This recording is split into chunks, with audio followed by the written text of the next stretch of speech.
Hey, deserving listeners, it's time to continue watching Big Ed and Liz on 90 Day Fiancé, The Single Life. And by the way, I have heard and reacted to the phone conversation between them that happens, I think, a lot later than this episode.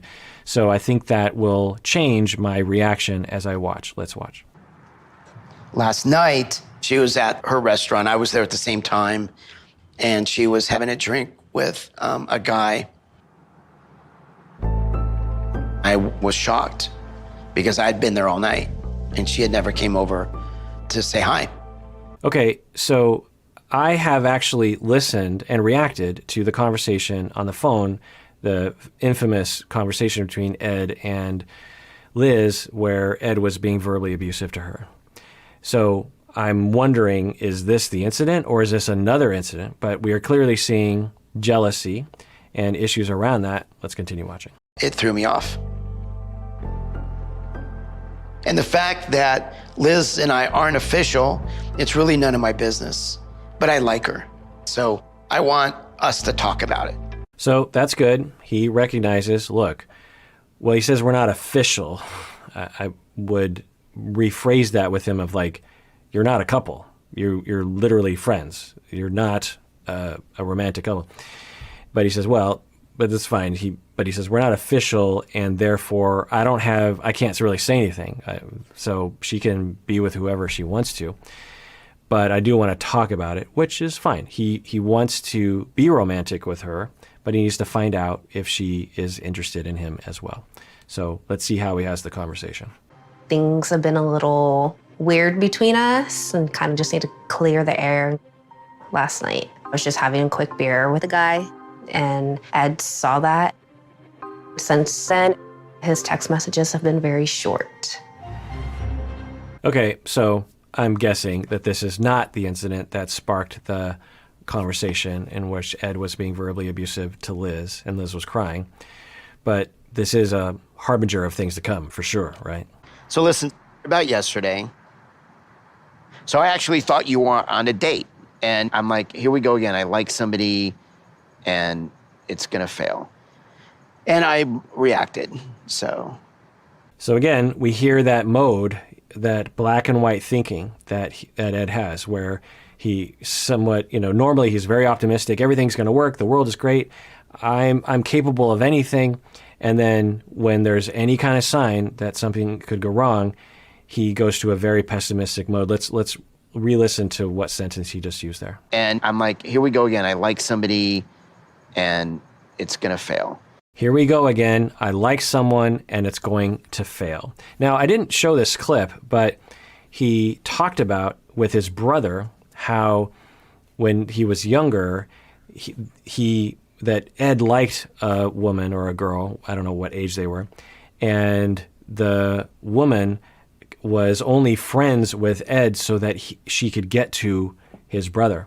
And that was really, hurtful to him. So I don't know if that was a trauma for him. And I think Ed was even saying that was a frequent occurrence. I don't know. So when you have that schema of I'm unlovable, particularly in relation to my brother, then you have to have some way of adjusting for it.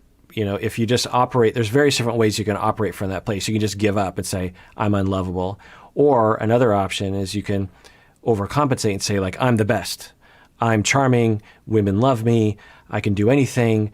Any woman will love me. I will pursue whoever I want, and I will get them, because you're in denial about something that you were taught earlier in life, which is that you're unlovable. So he seems to, when things go wrong, he toggles to that place, which I think is more fundamental to him of supreme pessimism. He's the optimistic mode, and so we're seeing a little bit of that, I think. And I reacted. So he's a coworker, and we go have drinks together during, if we're off at the same time or going into work at the same time. There was another time when you guys were kind of hanging out, so I saw you together, and then I kind of came over to say hi, but I felt kind of like I was interrupting. Okay, fine, but you probably should lead with the conversation that you were planning on, which is, would you like to be in a romantic relationship with me?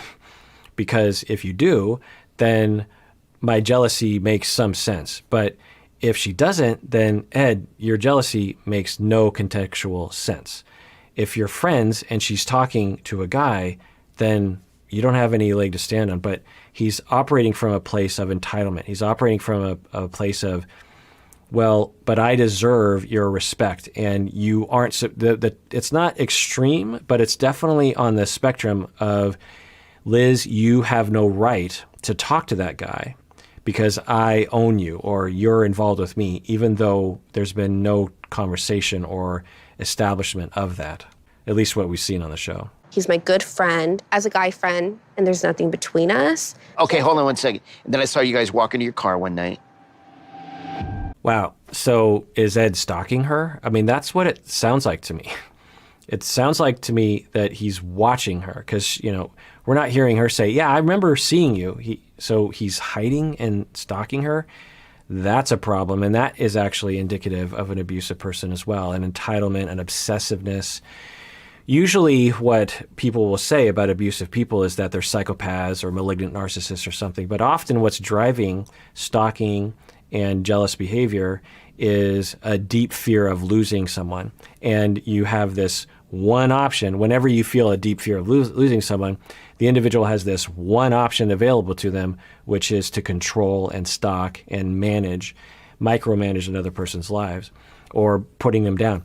Now, I will say, again, knowing about the conversation on the phone, that there's a possibility, total speculation, that Liz actually comes from a background of abuse herself.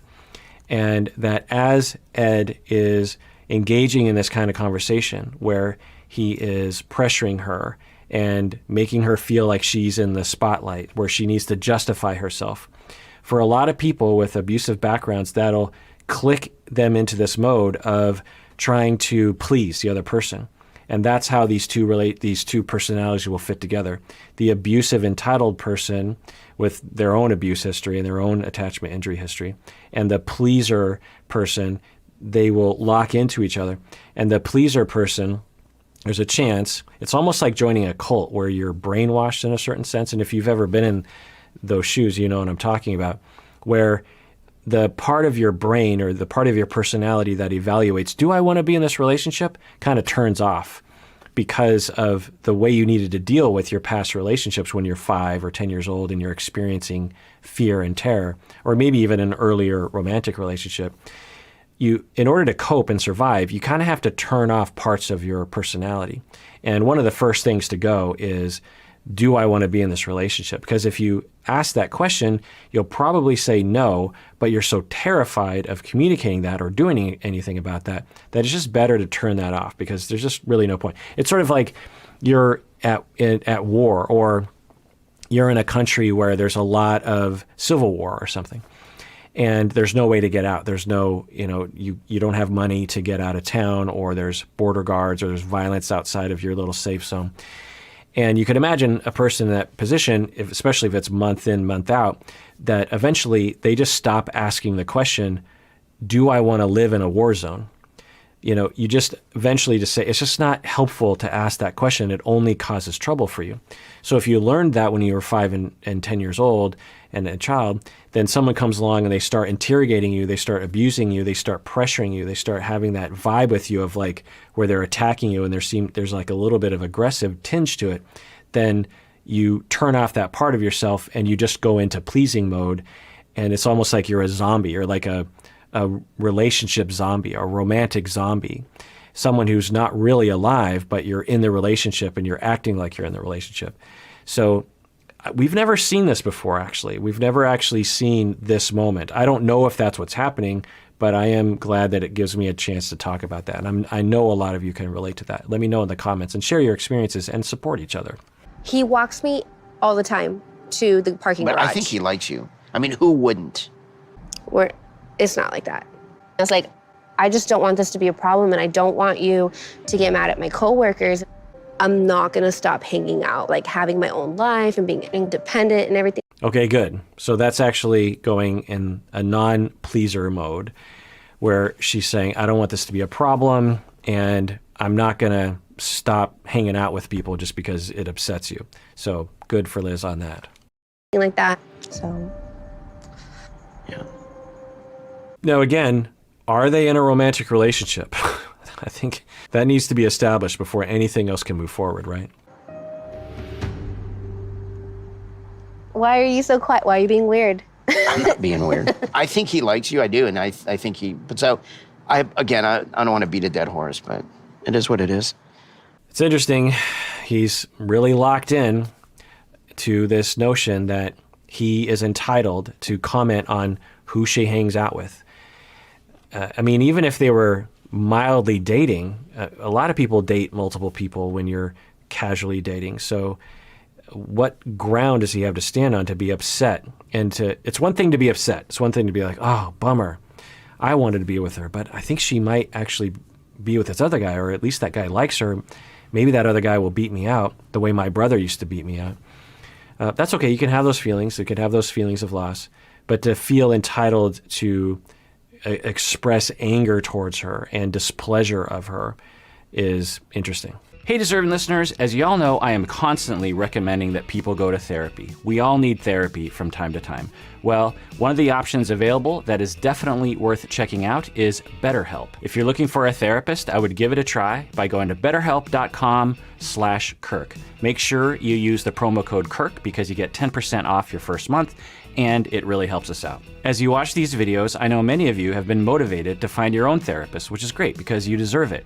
And I know also that it can be hard to find a good fit, find the right one for you. Well, one of the options available in terms of your shopping is to go to betterhelp.com/Kirk. I've been told you can start communicating with your therapist in under 24 hours. You can message your counselor at any time. Plus, you can schedule weekly video or phone sessions. I've also been told that it's often less expensive than in-person therapy, and you should know that this service is available to clients worldwide. So go to betterhelp.com/Kirk to get 10% off your first month today. I'm a fucking idiot. I overreacted. I reacted because I like her, and I don't know what her feelings are for me. I just need to know. All right. So he says he's an effing idiot for overreacting. That's great. We can acknowledge that he recognizes in himself that he has been overreacting to the situation because he doesn't know where he stands. So I'll commend him for that. Does she see me as boyfriend material? If Liz says no to me, I won't pursue her anymore. Again, this language that he uses, boyfriend material, that phrase people will use, and I think a lot of times it's just a phrase people use, but I think it's particular to him because I think it's how he sees the world. Am I worthy? Instead of, does she like me? I wonder if he just never considers the possibility of someone just liking him for who he is, instead of, am I boyfriend material? Am I husband material? Am I good enough? Am I worthy enough? Instead of, is someone just attracted to me? Does someone just want to be with me? I don't know if he has that possibility in his mind, and I think that's at the core of a lot of the problems that he suffers from, including his aggressive behaviors that we heard in the telephone call. I'm sorry. Well, thank you for the apology. But just know that I like you. I don't know how you feel.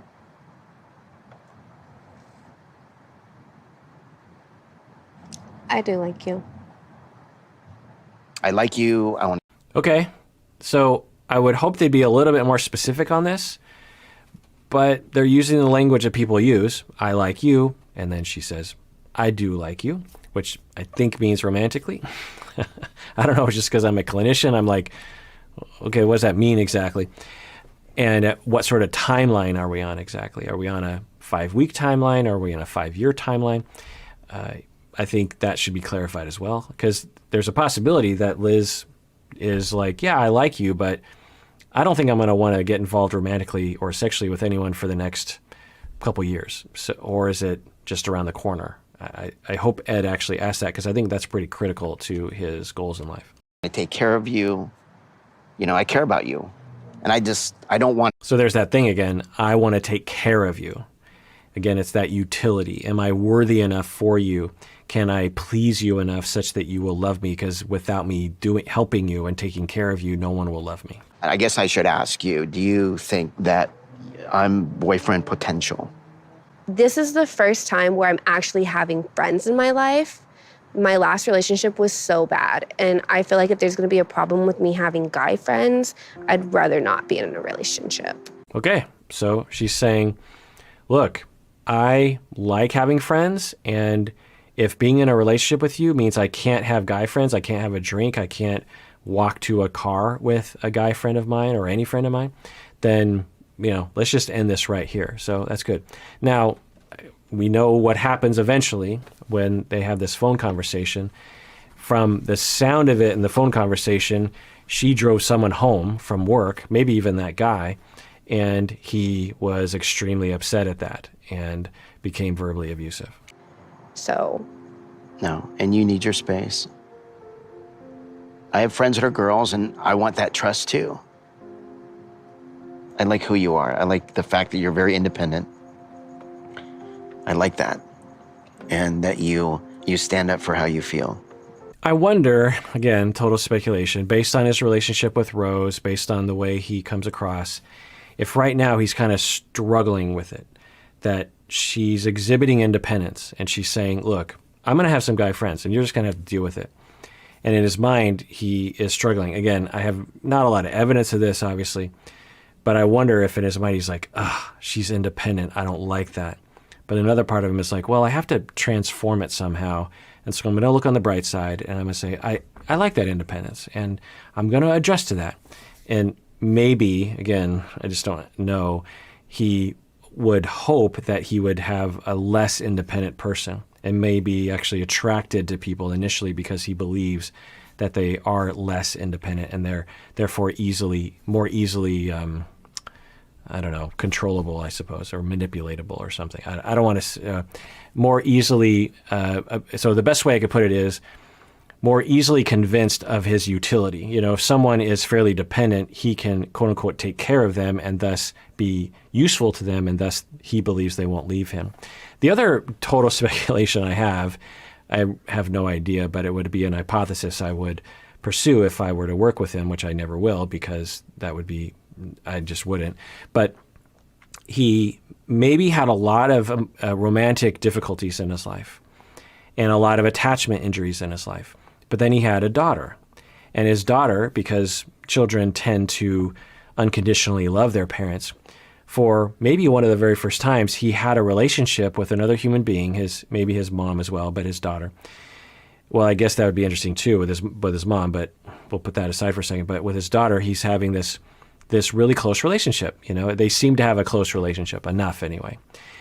And in his mind, he's like, if I'm useful as a father, and for the first time, I am feeling like I have a secure relationship, and it just so happens to be that it's a female, and I'm having this close relationship, and it sort of locks in this idea of, well, I'm a good dad, and I can provide for someone, and then if I do that, then people tend to stick around. They tend to love me. I wonder if he's kind of looking for that relationship again. It would explain the sort of people that he tends to swipe right on, right? The Roses of the world and the Lizes of the world are right around the age of his daughter. Now, I'm not saying it's like an incest thing, but what I'm saying is it's a template of like, I succeeded in this other way. Maybe if I find a romantic relationship that is at least has some of the hallmarks or some of the qualities of a relationship with a daughter, maybe that will work as well. And we've seen how that has turned out. I've not seen this jealous side of Ed before. I don't think he has a right to be jealous right now, but we talked about it, and I feel like we're good now. And as we hang out more and talk about things, I'm starting to realize there's more feelings on my end than what I thought would ever be. Okay, so she's starting to notice that she has romantic feelings for him as well. It's interesting. I wonder, though, again, I don't want to discount her and her ability to know herself, but I wonder if his jealousy and his control and his entitlement and the mild aggression that he seems to be exhibiting, the mild stalking, it could be triggering that thing inside of her where it's turning off. Or another way of looking at it is if she has been abused throughout her life or had past abusive relationships, particularly in childhood, then she might equate abuse and control with love or mistake those two together.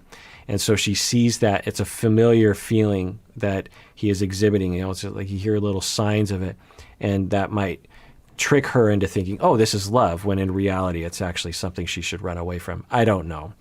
I want to respect what she said, and I want to value that, but I know enough about human beings to know that sometimes they will feel love when in reality it's something else, and they look back and they're like, actually, I don't think I was in love with that person. I just think that person was just very familiar to me. And again, I'm sure a lot of you can relate to that as well. So our next get-together, that's going to be the wedding.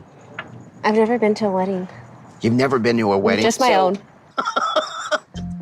Recently, a friend invited me to a wedding up in Lake Arrowhead. So I asked Liz to join me. All right, well, that does it for that episode. Everyone out there, please take care of yourself because you deserve it. You really, really do.